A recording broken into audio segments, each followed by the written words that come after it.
नुकताच काही दिवसांपूर्वी विक्की कौशलचा छावा सिनेमा प्रदर्शित झाला।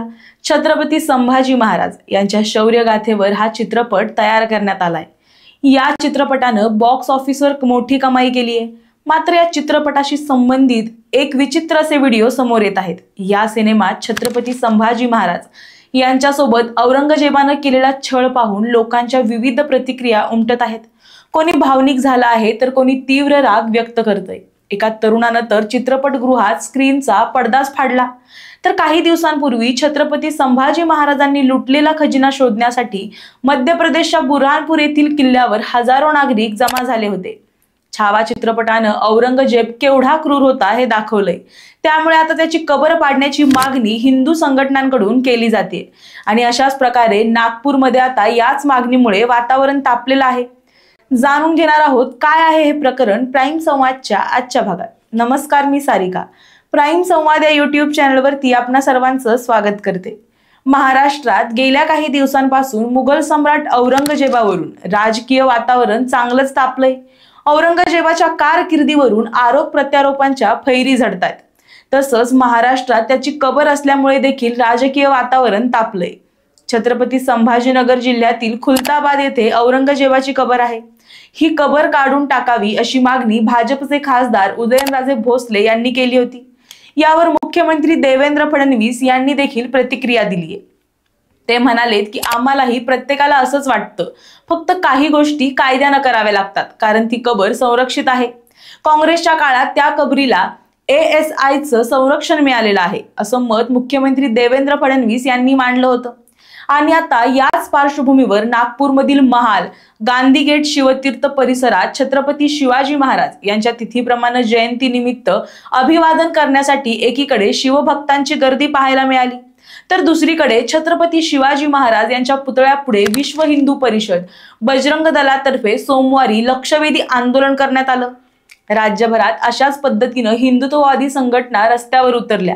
औरंगजेबाची कबर शासनानं लवकरात लवकर काढावी या मागणीसाठी हे आंदोलन करण्यात आल्याची माहिती विहिपचे महाराष्ट्र गोवा मंत्री गोविंद शेंडे यांनी दिली। शेंडे यांच्या नेतृत्वात करण्यात आलेल्या या आंदोलनात मोठ्या संख्येनं विहिप, बजरंग दल पदाधिकारी, कार्यकर्ते सहभागी झाले। यावेळी आंदोलकांनी औरंगजेबाचे पोस्टर्स फाडून जमिनीवर फेकले, तसेच चप्पल जोडे मारत त्याचा निषेध केला। औरंगजेबचा प्रतिकात्मक पुतळा देखील संतप्त कार्यकर्त्यांकडून जाळण्यात आला। नागपूर सोबतच राज्यातील सर्व जिल्ह्यांमध्ये हे आंदोलन करण्यात आल्याचं गोविंद शेंडे यांनी सांगितलं। दरम्यान राज्य सरकारने ही कबर हटवण्यासाठी मर्यादित वेळ घ्यावा असा इशारा केंद्र आणि राज्य सरकारला दिला गेला।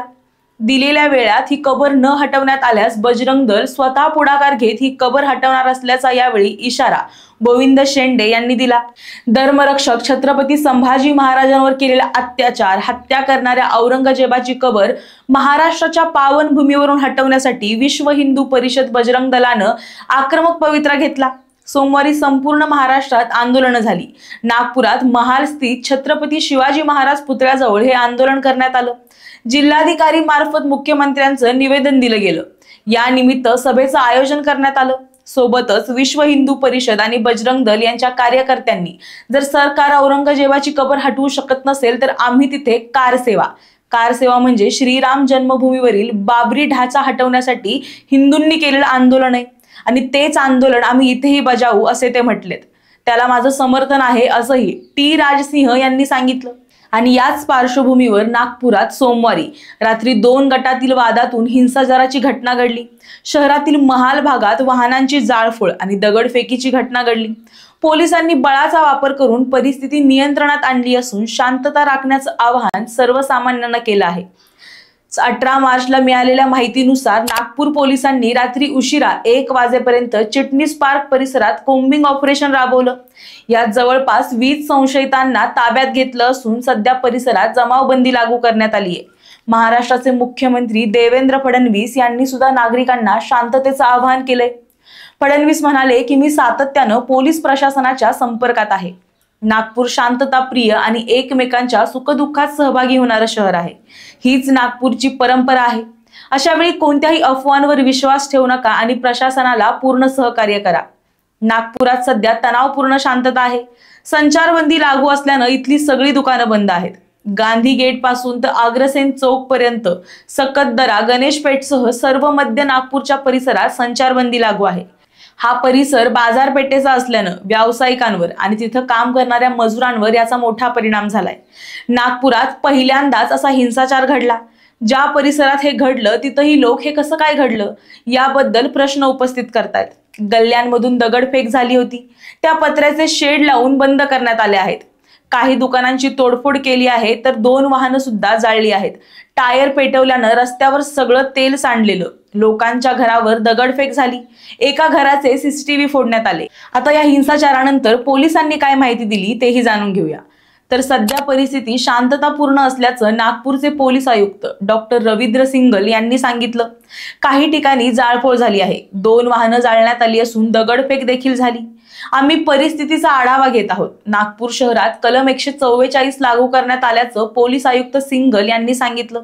आम्ही कलम 144 लागू केला आहे आणि सर्वांना अनावश्यकपणे बाहेर पडू नये किंवा कायदा हातात घेऊ नये असं आवाहन करण्यात आलंय।